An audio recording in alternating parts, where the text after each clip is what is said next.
నమస్కారం. ఈ వ్యాసం ఫేస్‌బుక్‌లో మిత్రులు పంచుకున్నది. అందరికీ, ముఖ్యంగా ఈ తరం యువతీ యువకులకు అందాలన్న తాపత్రయం. తెలుగు చదవలేమండి అనేవారు కనీసం వింటారని ఈ వీడియో చేశాను. వారి విద్వద్ వైభవం తెలుసుకోవడం కూడా ఆనందదాయకమే. ఏమో, ఎక్కడో ఎవరో ఒకరు ప్రేరణ పొంది వారంతటి వారు కావడానికి ప్రయత్నించరా? ఆశిద్దాం కనీసం. సరస్వతీ కటాక్షం అందరికీ లభించాలని ఆశిస్తూ దివాకర్ల వారికి నమస్సులు. ఈ వ్యాసకర్త శ్రీ గండ్లూరి జగన్మోహన్ రావు గారు, ఖమ్మం. ఇది వారు ఫేస్బుక్ లో పంచుకున్నది. ఇందులో వారు రాసినది యథాతథంగా మీకోసం చదివి వినిపిస్తున్నా. కీర్తిశేషులు దివాకర్ల వెంకటావధాని గారు ప్రొఫెసర్, గొప్ప సాహితీవేత్త, అవధాని, కవి, కళాప్రపూర్ణ, విద్యా సనాథ, కవిభూషణ బిరుదాంకితులు. వీరు 1911 సంవత్సరం జూన్ 23వ తేదీన జన్మించారు. 1986 సంవత్సరం అక్టోబర్ 21వ తేదీన దివంగతులైనారు. దివాకర్ల వెంకటావధాని గారు హరితస గోత్రీకులు, వెలనాటి వైదిక బ్రాహ్మణులు, కృష్ణ యజుశాఖ చెందినవారు. వీరి తండ్రి పేరు సుందర రామయ్య, తల్లి పేరు వెంకమ్మ. పశ్చిమ గోదావరి జిల్లా ఉండి మండలం ఎండగండి వీరి స్వగ్రామం. తిరుపతి వెంకట కవుల్లో ఒకరైన దివాకర్ల తిరుపతి శాస్త్రి గారు వీరికి పినతండ్రి. దివాకర్ల వెంకటావధాని గారికి ఒక తమ్ముడు, ముగ్గురు చెల్లెళ్ళు. వీరే ఇంటికి పెద్ద కొడుకు. బాల్యంలోనే వీరి ప్రతిభా పాటవాలు వెలుగు చూశాయి. సహజ ధారణా శక్తితో చిన్నప్పుడే తిరుపతి వెంకట కవుల అవధాన పద్యాలను కంఠస్థం చేశారు. 8వ తరగతి చదివే సమయంలోనే వీరి పద్యాలు భారతి మాసపత్రికలో ప్రచురితమయ్యాయి. విద్యాభ్యాసం. వెంకటావధాని గారు స్వగ్రామంలో 7వ తరగతి చదివారు. చిన్నప్పుడే తండ్రి వద్ద సంస్కృతం నేర్చుకున్నారు. రఘువంశం, ఆంధ్రనామ సంగ్రహం చదువుకున్నారు. ఉండిలో సంస్కృతం ప్రథమ భాషగా, తెలుగు ద్వితీయ భాషగా ఉన్నత పాఠశాల విద్యను అభ్యసించారు. 1930-31 సంవత్సరంలో బందరు హిందూ కళాశాలలో ఇంటర్ చదివారు. ఆ సమయంలో విశ్వనాథ సత్యనారాయణ గారి ఇంట్లో ఉంటూ పేదరికం కారణంగా వారాలు చేసుకుని చదువుకున్నారు. విశ్వనాథ గారికి ప్రియశిష్యునిగా ఉండి వారి ఏకవీర నవలను చెబుతుంటే వెంకటావధాని గారు వ్రాసేవారు. విశ్వనాథ, కొడాలి వెంకట సుబ్బారావు గారుల ప్రోద్బలంతో వెంకటావధాని గారు విశాఖపట్నం వెళ్లి ఆంధ్ర విశ్వవిద్యాలయంలో బిఏ ఆనర్స్ లో చేరారు. అక్కడ పింగళి లక్ష్మీకాంతం, మల్లాది సూర్యనారాయణ శాస్త్రి, కంటి జోగి సోమయాజీ గారుల గురువులు, పాటిబండ మాధవ శర్మ గారు వీరికి సహాధ్యాయి. బిఏ తరువాత ధర్మవరం రామకృష్ణమాచార్యులు గారి గురించి విమర్శా వ్యాసం రాసి ఆంధ్ర విశ్వవిద్యాలయం నుండి మొట్టమొదటి ఎంఏ ఆనర్స్ పట్టాను పొందారు. తెన్నేటి విశ్వనాథం గారి వద్ద ఆంగ్ల భాషా పరిజ్ఞానం సంపాదించారు. 1942 సంవత్సరం ప్రాంతంలో వేదాధ్యయనం మొదలుపెట్టి మహావత జైనులు గారి వద్ద నమక చమకాలను, దశశాంతులను మొదలైన వాటిని వల్లెవేశారు. 1957 సంవత్సరంలో ఉస్మానియా విశ్వవిద్యాలయంలో ఖండవల్లి లక్ష్మీరంజనం గారి పర్యవేక్షణలో ఆంధ్ర వాంగ్మయారంభ దశ, నన్నయ భారతం అనే విషయంపై పరిశోధన చేసి పిహెచ్డి పట్టాను పొందారు. వివాహము, సంతానం. వెంకటావధాని గారికి 9వ తరగతి చదువుతున్నప్పుడు 8 ఏళ్ల వయస్సున మహాలక్ష్మి గారితో వివాహం జరిగింది. పెళ్లి జరిగిన 3 సంవత్సరాలకే మహాలక్ష్మి గారు విషజ్వరంతో మరణించారు. వెంకటావధాని గారు బిఏ ఆనర్స్ 2వ సంవత్సరంలో ఉండగా చంద్రావతి గారితో వివాహం జరిగింది. వీరికి 2 కుమారులు, 5 కుమార్తెలు కలిగారు. కుమారుల పేర్లు దివాకర్ల సీతారామ శర్మ, దివాకర్ల లలితా భాస్కర శాస్త్రి. 5 కుమార్తెల పేర్లు చావలి మహాలక్ష్మి, ఆచంట వెంకటలక్ష్మి, గాయత్రి, చుక్క రాజేశ్వరి, ఏలేశ్వరపు అరుణశ్రీ. ఉద్యోగ పర్వం. 1934 సంవత్సరంలో అప్పటి ఆంధ్ర విశ్వవిద్యాలయం ఉపకులపతి డాక్టర్ సర్వేపల్లి రాధాకృష్ణన్ గారు వెంకటావధాని గారిని విశాఖపట్నంలోని మిసెస్ ఏవిఎన్ కళాశాలలో తెలుగు పండితుడిగా నియమించారు. పదోన్నతి పొంది అదే కళాశాలలో ఉపన్యాసునిగా పనిచేశారు. ఆంధ్ర విశ్వవిద్యాలయం బోర్డ్ ఆఫ్ స్టడీస్ కు అధ్యక్షునిగా నియమింపబడ్డారు.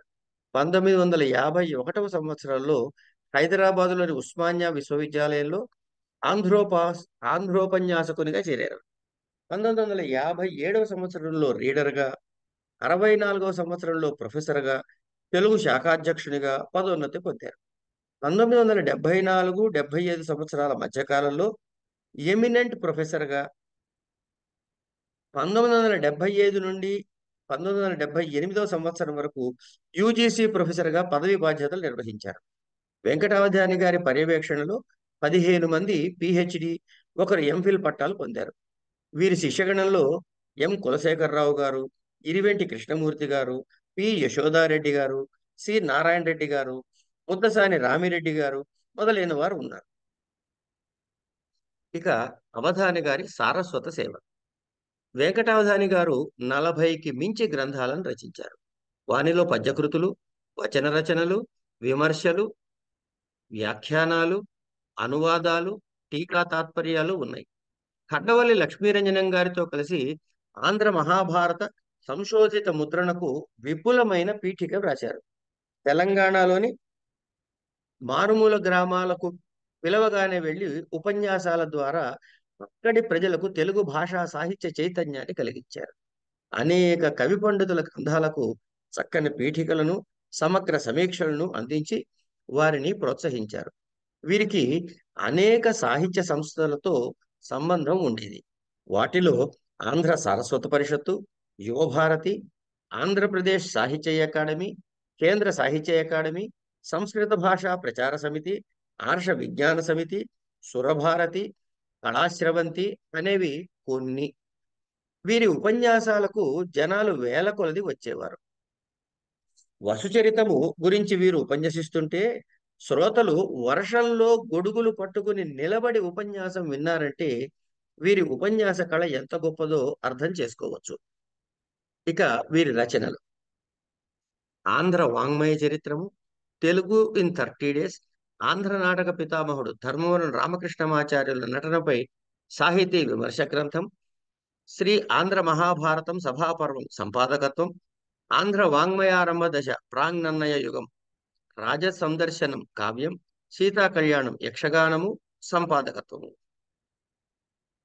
తెలుగు సామెతలు సంపాదకులు పి యశోదారెడ్డి, మరుపూరు కోదండరామరెడ్డిలతో కలిసి కౌముది మహోత్సవం, నాగానందం, కాదంబరి, వేమన తత్వం, గురు శిష్యులు, కిరాతార్జునీయం, ఆంధ్ర భాషా చరిత్ర, మధువనము, కలి పరాజయము, త్రింశతి, ప్రకృతి విజయము, శివభక్త విజయము, శ్రీ విద్యా గజ్జ రామాయణము, బల్గేరియా జనచరిత్ర, నన్నయ్య కవితా వైభవము, నన్నయ్య భట్టారకుడు, నన్నయ్య భట్టు, నన్నెచోడిని కుమార సంభవము, భాషా ప్రయోగములు, ఆంధ్రప్రదేశ్ సాహిత్య అకాడమీ విశిష్ట సభ్యుల ప్రశంస, తిరుపతి వెంకట కవులు, పరశురామ పంతుల జీవితము, సాహిత్యము, పోతన, పోతన అని ఇంగ్లీష్లో, వాల్మీకి విశ్వనాథ, ఆదికవి వాల్మీకి, ఆంధ్ర వాంగ్మయారంభ దశ ప్రబంధ వాంగ్మయము, మలయాళ వాంగ్మయ చరిత్ర, సాహిత్య సోపానములు, భాషాశాస్త్ర విమర్శ సూత్రములు, కవి సమ్రాట్ విశ్వనాథ,